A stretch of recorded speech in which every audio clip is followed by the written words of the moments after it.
Hello, friends. I am glad to see you again. Today I will tell you about a neighbor who forgot what private property is. I want to tell this story from the very beginning because the day I bought the house felt like the start of an entirely new chapter in my life. For as long as I can remember, I've been a city person. I grew up in a bustling environment where I learned how to adapt to noise and commotion. There was always something going on, a new restaurant to try, a festival to attend, or a local sports game in some stadium. But as I got older, I developed a craving for somewhere quiet. The hustle and bustle that had once thrilled me now left me exhausted. That's when the dream of owning a small property by a lake began to crystallize. When the opportunity arose to purchase a modest cottage on a scenic waterfront, I jumped at it. The house itself wasn't large, just 2 bedrooms, a small living room, and a cozy kitchen. Its greatest selling point was undoubtedly the large wooden deck that offered a panoramic view of the lake. The yard was dotted with tall trees offering shade from the midday sun, and the water was calm enough to reflect the entire skyline of trees across the way. It was a slice of calm I had desperately needed. The idea of waking up on a Saturday, sipping coffee, and watching the sunrise paint streaks of pink and orange across the water captivated me like nothing else. My life in the city was stable, but also draining, so a refreshing retreat was exactly what I'd set my sights on. I moved in slowly. After all, this was meant to be my weekend and holiday home, not my primary residence. Since my job was in a major urban center, I spent weekdays in my apartment near the office and drove out to the lake house every few weeks. I know some people use their lake homes as a permanent retirement spot, but I was still in my early 30s, with no intention of leaving the job that paid for this dream. On those weekends I could escape. I would stop at a roadside farmer's market for fresh vegetables, pick up some local baked goods, and drive off the main highway onto winding roads that led me through forests and past fields. Arriving at the lake always felt like stepping into a different dimension, far removed from emails and deadlines. I first became aware of my neighbor Karen a couple of months after I purchased the property. The local area was relatively quiet, and there weren't many houses along my side of the lake. Hers was one of the few that sat a short walk down the private road that led to my place. She was an older woman, perhaps in her late 50s or early 60s, always dressed impeccably for someone who lived near a body of water where you'd expect folks to wear old t-shirts and flip-flops. She had that air of authority, like she was used to giving orders and getting her way in every situation. But upon our first meeting, she seemed pleasant enough. She introduced herself, asked me how I was settling in, and made the usual small talk. It all felt normal, at least at first. My schedule at the lake was sporadic. I sometimes wouldn't show up for 2 or 3 weeks if work got busy, or if I had other obligations in the city. One day, I drove up for a surprise weekend off and noticed something odd. A few lounge chairs had been set out in my backyard near the water. They weren't mine. The next time I came up, I found a plastic table decorated with a gaudy umbrella that clashed with the cottage's natural wood decor. Again, not mine. Initially, I chalked it up to some neighborly confusion. Maybe the items had drifted from a property further down the lake. The breeze could be strong at certain times, and it wouldn't have been unheard of for an umbrella to travel if it wasn't properly anchored. However, as weeks passed, these mysterious items started to multiply. A small grill was left by my dock. A couple of empty beverage cans ended up near the picnic table behind the house. Then I started noticing footprints across the deck and small stains on the wooden boards. It felt like a series of tiny intrusions, each one more startling than the last. Yet every time I found something new, I had no direct proof of who'd been leaving their belongings or trash on my property. I had suspicions, but no direct evidence. This area was private, so it had to be one of the few people who lived nearby. I finally caught Karen standing by my dock, sipping a drink and staring out at the water, on a day I arrived unannounced. She looked startled when I walked down to confront her, but collected herself quickly enough to greet me with an artificial smile. She waved casually as though this was perfectly normal. When I asked what she was doing on my property, she shrugged and said she was just enjoying the view. She emphasized that since I barely ever used the lake house, it was a shame for it to go to waste. She claimed it was good neighborliness to let other people like her make use of this idyllic spot. At that moment, I didn't feel like pushing the issue too aggressively. I just told her I preferred she ask me next time. She grinned, non-committal, and walked away with a slight roll of her eyes. That interaction was my first clue that Karen wasn't just some confused or overly friendly neighbor. There was an entitlement radiating off of her that made me uneasy. In the weeks that followed, I found more evidence that she was making herself at home on my property in my absence. At one point, I discovered a makeshift fire pit that had obviously been used recently. Fallen branches and logs had been dragged from my yard to form a circle, and there were remnants of charred wood inside. This was not only invasive, but also dangerous. What if it spread out of control? By this point, I was fuming. Yet Karen was rarely around when I was there, and the few neighbors I'd managed to talk to hadn't seen her do anything they'd considered suspicious. Someone mentioned Karen had boasted about having direct access to one of the best lakefront views in the area, but that was about it. Meanwhile, small items that I never left out, garden tools, a fishing net, even some decorative solar lights, went missing. I suspected Karen might be borrowing them without my knowledge, or worse, stealing them outright. I didn't have proof, and she was never caught in the act, so I kept quiet while formulating a plan. I come from a tech background, so one of my first instincts was to set up a discreet surveillance system. However, I also wanted to be absolutely sure it was legal for me to record activity on my own property. I did some research on local and federal laws about video cameras on private land, as long as I placed them in areas where there was no reasonable expectation of privacy, and posted the usual signage or disclaimers as required by local regulations, it should be permissible. My deck, the front yard, and the dock were fair game. If Karen was going to trespass, I'd have the footage to confirm it. So I installed a few small weatherproof cameras with night vision capabilities around the yard. 2 overlooked the dock from different angles, one from the house's eaves and another hidden in the branches of a thick oak tree. Another faced the walkway from the dirt road that looped by the property, and a 4th overlooked the back of the house and the deck. Each camera stored footage on a secure device I kept locked inside the cottage. I also invested in a motion-activated sensor that would send a notification to my phone whenever there was significant movement on the property.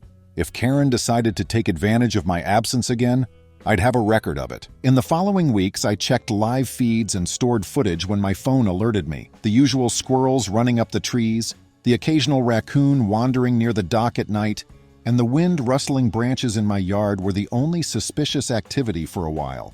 Working again required my full attention, so I stayed in the city for 2 weeks. I forgot about the cameras while they were recording during that break. On Wednesday morning, my phone alerted me to dock movement. I quickly checked it during a meeting break. Karen was seen carrying a large cooler full of drinks or food, while her friends behind her carried beach towels and folding chairs. They relaxed by my dock, set up a speaker, and took a day trip on my property. Angry beyond words. She could sneak onto my property alone, but now she was bringing friends? She was guilt-free about using my space for her party. The arrogance of using my land without permission and the risk of damage bothered me. I had no idea if they would not litter, damage the dock, or start an illegal bonfire like I had seen before. The proof I needed was now available. I had multiple angles of Karen and her friends entering my property, setting up, and having fun without asking. After seeing that footage, I decided to act. I considered showing up unannounced, confronting them on camera, and calling police. However, I wanted to be careful so as not to hurt anyone or turn my peaceful lake house into a battleground. I couldn't tolerate Karen's disregard for my privacy and property rights anymore. I consulted a local attorney. I explained that a neighbor was repeatedly trespassing on my property, leaving items, bringing guests, and acting like she owned it. The lawyer explained that as the property owner, I could ask her to leave and call the police if she refused. Since I had video, I could also charge trespassing. However, the lawyer warned me that immediate legal action could escalate tensions. A formal cease and desist letter may be best before escalating. If Karen persisted, I'd have more evidence for a legal case. I was invited to a small party by some neighbors. A friendly couple down the street hosted a weekend get-together. The goal was to build community around the lake, and they valued neighborliness. In hopes of learning more about Karen, I reluctantly agreed to attend. A small plate of snacks was my contribution. 8 or 9 people chatted about fishing, the economy, and town events in a cozy living room. Karen entered wearing an over-the-top outfit and greeting everyone with forced cheeriness, twisting my stomach. She saw me across the room and walked over, smiling warmly but with tension. She asked about our lake house. It took all her composure not to yell. I calmly said it was fine and that I would spend more time there. I almost choked on my drink when she said, "Well, if you're not using it, you should let me have some fun there with my friends." sad to see it wasted. I stayed calm. I informed her that I would no longer allow unauthorized use of my property and preferred to keep it private. Karen laughed and said I was too controlling. I saw she had no shame then. She thought she deserved my place and that my objections were possessive. The tension was obvious to other neighbors. I briefly explained what was happening when someone asked. They were surprised Karen was so bold. But I also sensed that this wasn't her first boundary issue with community members. That night, I returned to my lake house and found empty beverage bottles by the dock and barbecue foil. She wasted no time. I met with my lawyer in town the next day to arrange the cease and desist letter. I sent Karen's trespassing footage. The lawyer wrote a clear statement telling her to stop using my property without permission. I even used a signature-required courier. I learned Karen signed it a few days later. The letter fueled Karen's entitlement. She knocked on my door the following weekend, fuming that this was utterly ridiculous and that she had lived here longer than I had. She claimed that she needed the lake for her mental health, that it helped her relax, and that I shouldn't be selfish because I barely ever used it. I was shocked by her nerve. My first attempt was to reason with her. I explained that while I sympathized with anyone needing a break, it was still my property and she couldn't treat it as her own. She didn't listen. Her demands got louder and more insulting, culminating in a rant about how city folks like me always hogged the best land and didn't care about locals. I finally told her to leave my porch. When she refused, I threatened to call the sheriff if she persisted. She stomped off, saying I'd regret it and that I didn't know who I was dealing with. A lesser person might have been intimidated, but I was angry. Her guilt-tripping and villainizing me for owning something she wanted went too far. In the following weeks, Karen was not on the cameras. She may have realized she was in danger if she persisted. After things settled down, I worked on personal projects. Restoring old furniture was my passion. We often refurbished vintage pieces from yard sales with my city friend who owned a small workshop. I wanted to give the lake house a rustic look with a few unique chairs and a small table. I bought the house for those peaceful renovations and quiet nights. I told another neighbor how relieved I was that Karen had finally backpedaled, but the calm was brief. I checked on scheduled repairs at the lake house early one Friday morning. I heard my phone buzz as I entered the drive. A motion-activated camera system had detected unusual activity near the dock the night before. I went inside, started my computer, and viewed hours of footage. Karen appeared on screen at 11 p.m. She was alone this time, and she appeared to be playing with one of my cameras. She waved her phone flashlight at the lens. She reached up and fiddled near the dock. She appeared to have tried to block the camera with cloth or tape. She seemed to give up after failing to reach it or realizing it was too secure. She reached the deck after giving up. The eaves side camera caught her walking up to the back door, peering through a window, and then disappearing, shocked. This was more intrusive than casual trespassing or entitlement. She knew I was gone because it was nearly midnight and the lights were off. The footage showed her looking around to make sure no one was watching, which was chilling and infuriating. She left after pacing the deck for a few minutes, deciding whether to break in. She couldn't get in. The locks were new and sturdy, and the doors were reinforced. But knowing she tried to tamper with the cameras and prowled at night made me cringe. Enough was enough. I took the relevant footage on a USB drive to the local sheriff's office. I explained Karen's entitled claims about needing my property more than I did, the repeated trespasses, my lawyer's letter, and now this suspicious nighttime visit. The deputy on duty took it seriously, especially after I showed him the video of her trying to hack my security system and lurking around my doors at night. The evidence warranted a visit and formal warning, he said. He also warned that she could be charged with trespassing and attempted security equipment vandalism if she continued. A patrol car pulled into Karen's driveway, down the private road from my property, that afternoon. I watched two deputies leave to knock on her door from afar. 10 minutes later, they left. Shortly after, I heard frantic knocking at my front door. Karen looked furious on my porch when I checked my cameras. I spoke through a small intercom system I had installed as part of the security upgrades instead of opening the door. I politely declined to meet with her without law enforcement due to her recent actions. She shouted that I was cowardly and wrecking her life. I calmly reminded her that she had caused this by trespassing. She stomped off and didn't reply for days. When I had a break, I started worrying about lake water contamination. A small fuel leak from an older boat at the marina across the lake worried some neighbors. We formed a small volunteer group to monitor water quality. That distracted me from Karen's antics and reminded me of better ways to engage with the community. We took water samples, reported environmental issues, and organized a lakeside cleanup. I briefly felt a sense of camaraderie with the neighbors who cared about our lake's beauty. Next came more trouble. I noticed a strange smell in my backyard. I initially thought an animal had died or the septic system was malfunctioning, but a quick inspection revealed something more sinister: random trash and rotting food near my deck. It looked like someone intentionally dumped a bag of trash. Initially, I had no proof, but Karen was my suspect. Reviewing the camera footage again. This time, she threw black garbage bags over my fence at night, letting them split open. In addition, she threw some of the contents onto my deck, likely to stink and mess it up. The whole stunt was childish and vindictive. Guess what? My cameras captured everything. Every angle, bag, and rotten waste in my yard was captured on video. It was time to escalate. I filed trespassing and vandalism charges with the sheriff after presenting the new footage. Karen was intentionally damaging my property and making my once serene sanctuary hostile. The deputies I spoke with were willing to respond formally. They recorded everything, asked me to fill out forms, and said they would charge her with trespassing and other violations based on the district attorney's review. I heard from my lawyer soon after. He told me Karen had been summoned to court for my filing. Her charges could result in fines. For a first offense of trespassing and minor vandalism, fines and a criminal record could be burdensome, but incarceration was unlikely. I didn't want it to get to that point. I wanted my life back. But Karen wouldn't respect my property rights. Her behavior became more hostile. Word spread quickly among lake residents. Several neighbors contacted me privately. 2 of them thanked me for opposing Karen, who had a history of boundary pushing. Another neighbor said Karen harassed them for using her private path.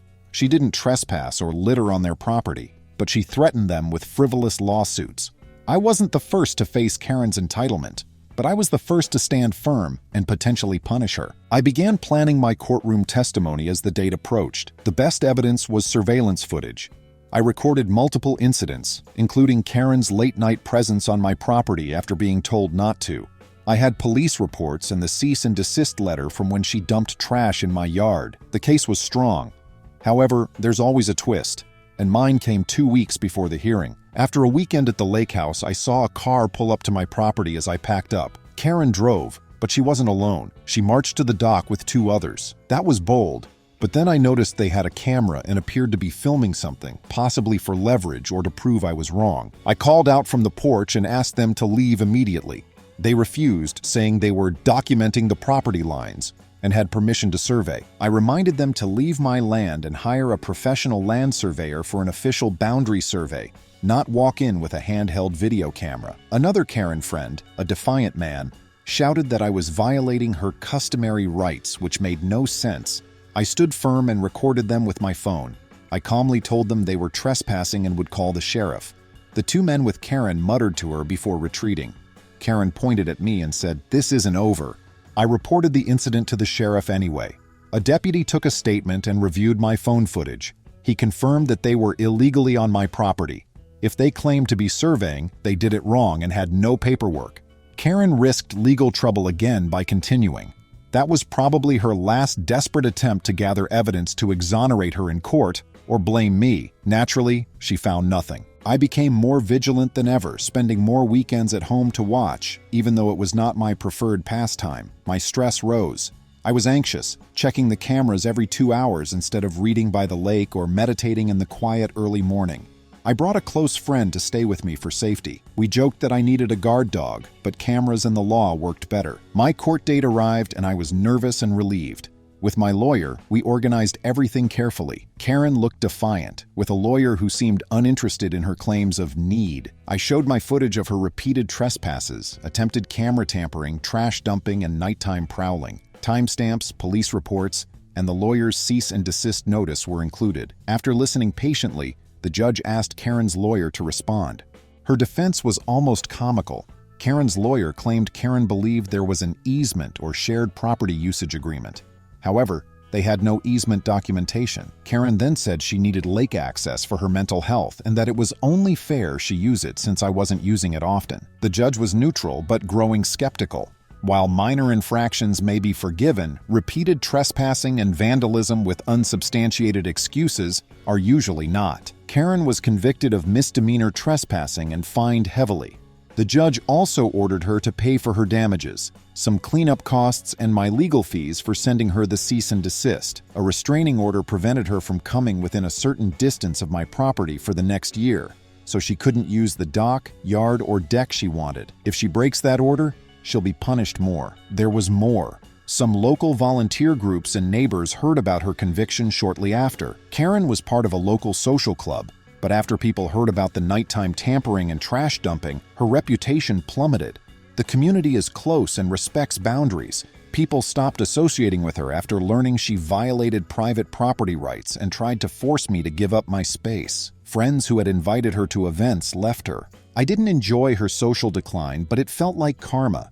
She faced legal consequences and the realization that her entitlement had consequences in a cooperative and decent community. Some neighbors thanked me for standing up to her because she'd gotten away with lesser bullying or boundary pushing by intimidating or guilting others. After Karen was ordered to stay away and a restraining order was issued, I felt lighter. I enjoyed fishing off the dock in the mornings, hosting quiet gatherings for close friends in the evenings, and sleeping without midnight intruders at my lake house again. To reassure me, the cameras stayed. I saw Karen's car drive by on the public road near my property's entrance occasionally in the footage, but she never came closer. Beyond Karen, I felt more connected to the lake community. I made friends with people who cared about the environment and respected my privacy. We worked on more cleanups, set up a small nature book library in a communal area, and discussed expanding local wildlife protection volunteering around the lake. These activities showed me that a supportive and respectful community can survive one negative person. I learned a valuable lesson from the whole ordeal.